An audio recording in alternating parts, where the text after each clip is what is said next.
or just switching up the ways that we're giving them food. This can be the most practical approach as far as the things that you are in control of to actually help them. You are an expert on your own body, you're an expert on your own child. The things that I'm gonna mention today are not just for people who have ADD or ADHD. These are things that are naturally soothing and calming.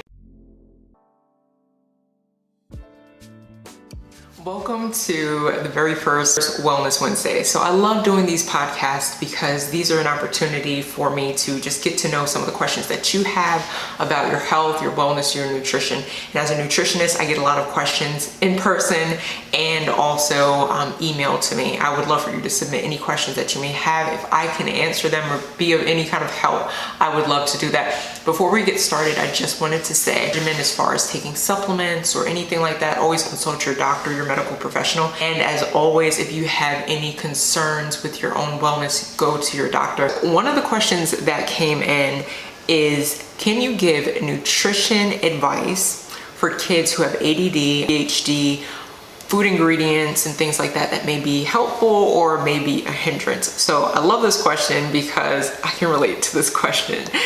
But if you don't know what ADD or ADHD is, it stands for Attention Deficit Disorder or Attention Deficit Hyperactivity Disorder. So we may see this show up in kids as not being able to sit still, literally, jumping, moving around, it's almost like there is a battery pack and they are just going, and their mind is on all different things in it, and it's like they can't concentrate on any one thing at any given time. But I also want to say, this is not just that they can't pay attention.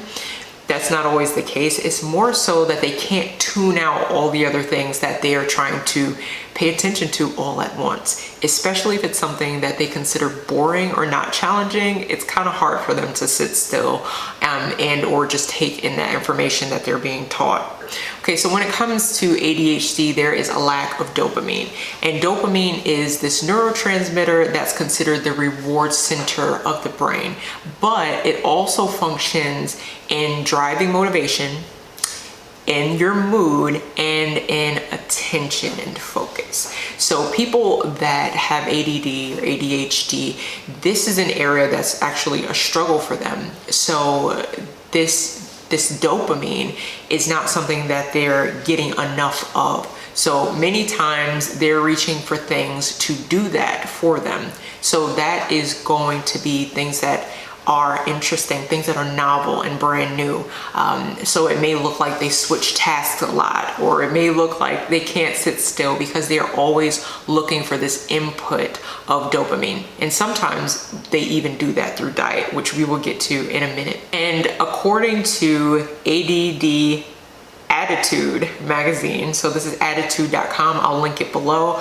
People who have ADHD also struggle with executive functioning. And this is defined by attitudemagazine.com as people with executive dysfunction and or ADHD commonly lack the ability to handle frustration, start and finish tasks, recall and follow multi-step directions, stay on track, self-monitor, and balance their tasks. So that is just some of the areas of focus that we want to talk about when we're talking about ADHD. So there are some natural things that have been shown to help not just people with ADHD, but people who have issues with executive function, people who have issues with staying on task and focusing.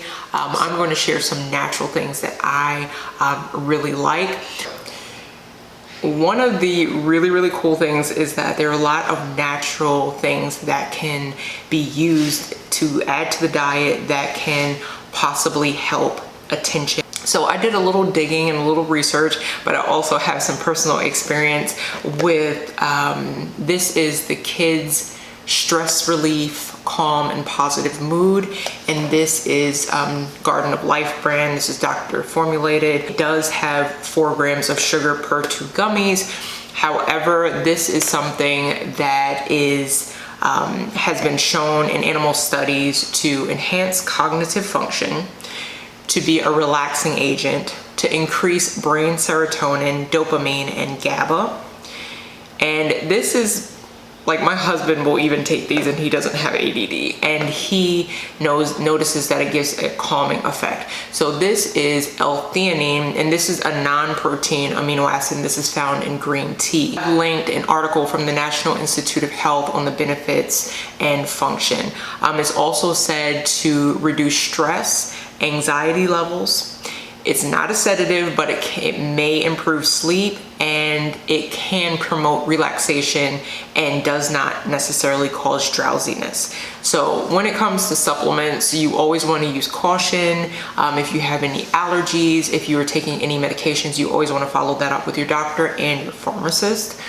But this is a natural way. These taste great. I'll show you what they look like. So they're not coated in sugar, which is what I like, because a lot of kids gummies are. They're little bears though, and they also have lavender, and that's the other one that I wanted to talk about. So lavender, I am a huge believer in using herbs because they are natural, and typically a lot of times we can use these in preparations like tea, which are very, very easy to get down, especially for me. And they can also be used for things like in diffusers. So you don't always have to take things internally to kind of, get a calmer mood. So that can be things like lavender is really, really great. And a lot of times you'll actually see this in a lot of babies' formulas for lotion, and it'll say like bedtime or sleepy time. A lot of sleepy time teas will also have lavender in them, and or chamomile. So those are the two herbs that I wanted to talk about really quickly, just so you know some of the benefits that they may have for you. Lavender has been shown to calm hyperactivity and calm the mind. Another herb that's generally reported to be safe for children is chamomile, and this is a great option for soothing irritability, relieving tension, relaxing, calming anxiety, among several other uses. It's also good for the tummy. So one of my favorite tea blends, I'll put a picture here and I'll link it below, is this chamomile and lavender. I love giving this to my son. I put a little bit of coconut milk in this, and sometimes I add just a little bit of a sweetener, like a little bit of maple syrup or a little bit of coconut sugar, because I want to watch his sugar intake as well. And that's something that we all enjoy. This is something that you could actually prepare ahead of time, steep this tea, and then you could actually create ice cubes out of this. So you could steep this tea and you could just cool it in the refrigerator. You could add a little bit of lemon to it, a little bit of honey if you wanted to, and instead of your regular sweet tea that has a bunch of caffeine in it, this is a caffeine-free alternative, as well as it's something that is going to be calming and relaxing. And like I said, the things that I'm going to mention today are not just for people who have ADD or ADHD. These are things that are naturally soothing and calming. Some other things that you may want to look into are minerals. So many of us are deficient in magnesium, and that magnesium does over 200 or 300 different chemical processes in our body, and we need it for so many things, especially if our body is out of balance and things need to be regulated. And with many conditions, that's what it comes back to. It comes back to something being out of balance, or something that is inflamed, and there's inflammation in the body, and inflammation can happen all over the body. These are things that are going to naturally help relax it. So a magnesium rich bath would be a great option, and that's going to be Epsom salt. I like to use at least a half of a cup, and I like to use the best quality ones that I can find, and many times you can find them with lavender, and I will link some that I like, or I'll put a picture here so that you know kind of what to look for. And this is a way where you're not internally taking anything, but you're allowing, our skin is our largest organ, and that is an area that we can absorb some of these minerals without actually ingesting them and having to worry about, an upset stomach or anything like that. There are also magnesium sprays that you can use, and this is the one that I love. I'll link it up. I'll put a picture here or link it below. And I absolutely love this one, especially after I've worked out. It does make your skin a little sticky, so my husband actually likes to use this before he takes a shower, and you could do that as well. It does have a little bit of a tingling sensation, but an Epsom salt bath would be an alternative if you didn't want to use the magnesium. So when it comes to not just ADD or ADHD, but for every single last one of us, it really matters how we are eating our food, what we are eating with our food, and if our food is actually supporting us. So things that are very disruptive to all of us across the board, especially mentally and hormonally, is going to be dysregulated blood sugar. So what does that look like? That looks like taking in something that is a carbohydrate, which will be broken down into sugars, into glucose in the body. And though the body loves to use glucose for energy and it's its preferred form, it also has to store what it doesn't use. And if there's any excess over that, then what ends up happening is the body has gotten too much, and it will now dysregulate a lot of different hormonal functions in the body, and it will lead to a crash that causes irritability, agitation, and with people who have ADHD, this is going to exacerbate their symptoms. So this is going to actually cause them to be extra irritable and even more anxious and even more, just active and bouncing off the walls and not being able to focus or even be able to sit down to focus. So having a balanced meal, so that's going to look like something that has protein and fiber and fat ideally, so that when you are having something that has sugar, it's not going directly into the bloodstream. So if, when it comes to carbohydrates, we just, eat things that may be healthy, and without balancing those things, we are actually causing issues in our blood sugar regulation. And this is especially